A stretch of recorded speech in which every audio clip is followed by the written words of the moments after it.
কিছুদিন পর ইব্রাহিম আলাইহিস সালাম সেখানে যায় সন্তানকে দেখার জন্য। ওখানে একটা জাতি জুরহাম নামক এক গোত্র, ওরা কাফেলা, ওখান থেকে যাওয়ার সময় দেখে এখানে বসতি, একজন নারী তার সন্তানকে নিয়ে বসবাস করতেছে, পানির ব্যবস্থা আছে। তারা বললো তাহলে আমরা এখানে বসবাস করি। শুরু হয়ে গেল, এবারে এলাকা মহল্লা হয়ে গেল। ওই জুরহাম গোত্র থেকে একজন নারীকে বিয়ে করেছেন ইসমাইল আলাইহিস সালাম। ইসমাইল বড় হয়ে গেছে। একদিন আল্লাহ তাআলা বলেন, আমার বাইতুল্লাহ তুমি তওয়াফ করো। ওই কিভাবে, কোথায় তোমার বাইতুল্লাহ? ইব্রাহিম আলাইহিস সালামকে আল্লাহ তাআলা বিভিন্ন আকারে, এক বর্ণনায় এসেছে জিবরাইলের মাধ্যমে কাবার যেই জায়গাটা আছে ওই জায়গাটা দেখায় দিয়েছেন। আর এক বর্ণনায় এসেছে মেঘ, এক খণ্ড মেঘকে বলেছেন চলতে, মেঘ চলতেছে। ইব্রাহিম নবীকে বলছেন আপনি মেঘের ছায়ায় ছায়ায় চলতে থাকেন, যেখানে গিয়া মেঘ স্থির হয়ে যাবে, ছায়া যেখানে স্থির হয়ে যাবে ওইখানে মনে করবেন বাইতুল্লাহর ভিত্তি আছে। তো বাইতুল্লাহর আঙ্গিনায় যখন গেছেন, গিয়াই ইসমাইল আলাইহিস সালামকে বললেন, ও ইসমাইল, আল্লাহ তাআলা অর্ডার করেছেন বাইতুল্লাহ নির্মাণ করার জন্য, তুমি আসো, আমরা দুইজনে মিলে বাইতুল্লাহ নির্মাণ করি। আল্লাহ বলেন, ওয়াইদ ইয়ারফাউ ইব্রাহিমুল কাওয়াইদা মিনাল বাইতি ওয়া ইসমাইল, যখন ইব্রাহিম আর ইসমাইল আলাইহিস সালামের বাইতুল্লাহর ভিত্তি স্থাপন করলেন, রব্বানা, আবার আতঙ্ক অন্তরের ভিতরে, আল্লাহর ঘর নির্মাণ করব, যদি আল্লাহ কবুল না করে তাহলে আমাদের পরিশ্রম তো বৃথা যাবে। ইব্রাহিম আর ইসমাইল আলাইহিস সালাম কাবার আঙ্গিনায় এসে বাইতুল্লাহ স্থাপন করবেন। ভালো কাজ, ভালো কাজের আগে আমরা দোয়া করি, কথা ঠিক না ঠিক? ভালো কাজ করার আগে, উদ্বোধন করার আগে দোয়া করা।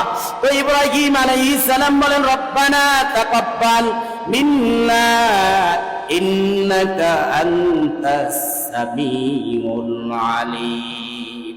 বাইতুল্লাহর কাজ করবে, এর আগে দোয়া করতেছেন, রব্বানা, হে আমাদের রব, তাকাব্বাল, কবুল করেন, মিন্না, আমাদের পক্ষ থেকে। এই যে ঘর আপনি বানানোর অর্ডার করলেন, এই ঘর আমাদের পক্ষ থেকে আপনি কবুল করে নেন। ইন্নাকা আনতাস সামিউল আলিম, আপনি কি সর্বশ্রোতার সর্বজ্ঞানী, আপনি আমাদের পক্ষ থেকে ঘর কবুল করে নেন।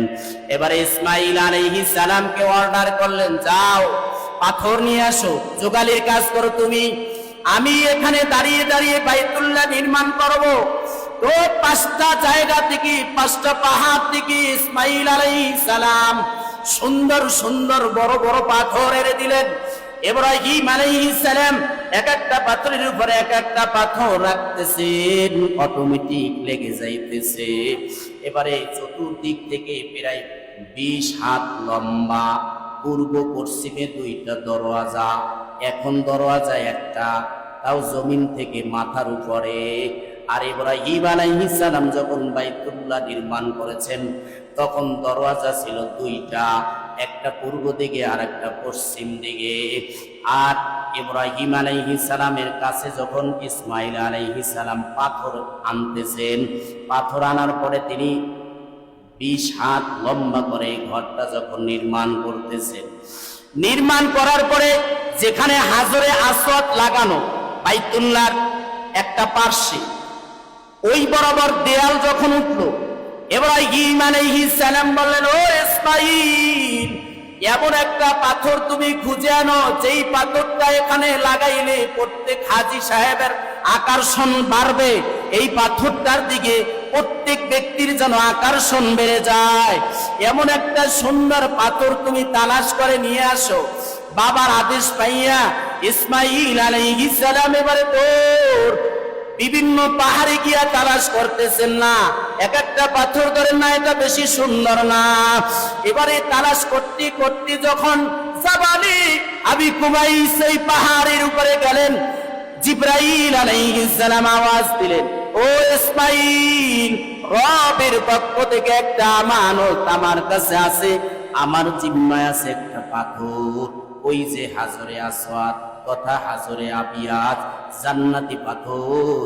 ওই পাথরটা আমার জিম্মায় আছে, আল্লাহর অর্ডারও হয়েছে, এই পাহাড়ের ভিতরে আছে, তুমি ওই পাহাড় থেকে ওই পাথরটা নিয়ে যাও।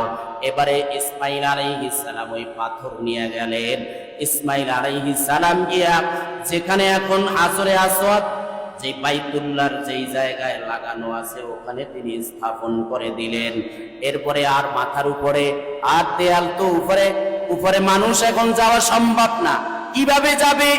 যাইতে হলে তো উপরে উঠতে হবে, চঙ্গা লাগবে, সিঁড়ি লাগবে, সিঁড়ি তো নাই। ইসমাইল আলাইহিস সালামকে ইব্রাহিম আলাইহিস সালাম বলল, যাও আর একটা পাথর নিয়ে আসো, পাথরের উপরে আমি দাঁড়াবো, দাঁড়াই আমি আল্লাহর ঘর নির্মাণ করব। ইসমাইল আলাইহিস সালাম পাহাড়ে চলে গেলেন, একটা পাথর নিয়ে আসলেন, বড় একটা পাথর, যেই পাথরের উপরে দাঁড়াইয়া ইব্রাহিম আলাইহিস সালাম বাইতুল্লাহ নির্মাণ করেছেন। ওই পাথরটা আল্লাহ তাআলা এখনো রেখে দিয়েছে মাকামে ইব্রাহিম। প্রত্যেক হাজি 7 চক্কর লাগানোর পর ওই মাকামে ইব্রাহিম তথা ওই ইব্রাহিম আলাইহিস সালামের কদমের ছাপ এখন ওই পাথরের উপরে লাগানো আছে। ওই পাথরটা এখন গেলাসে আছে, বাইতুল্লাহ থেকে একটু দূরে, বাইতুল্লাহর কাছেই ছিল। ওমর রাদিয়াল্লাহু তাআলা আনহু তিনি হাজিদের তওয়াফের সুবিধার্থে ওই পাথরটাকে একটু দূরে নিয়ে রাখছেন। ওখানে গিয়া 2 রাকাত নামাজ পড়া প্রত্যেক হাজির জন্য ওয়াজিব, নামাজ পড়তেই হয়। যদি ওই পাথরকে সামনে নিয়ে না পড়তে পারে, এক আঙ্গিনায় গিয়ে অবশ্যই পড়তে হবে। এই পাথরটা কেমন ছিল? সিঁড়ি হিসাবে ব্যবহার করেছেন ইব্রাহিম আলাইহিস সালাম। যখন উপরে যাওয়া লাগবে, অনেক উপরে, বাইতুল্লাহ অনেক উপরে, তো পাথর লিফট হিসেবে কাজ করতো, উপরে চলে যেত।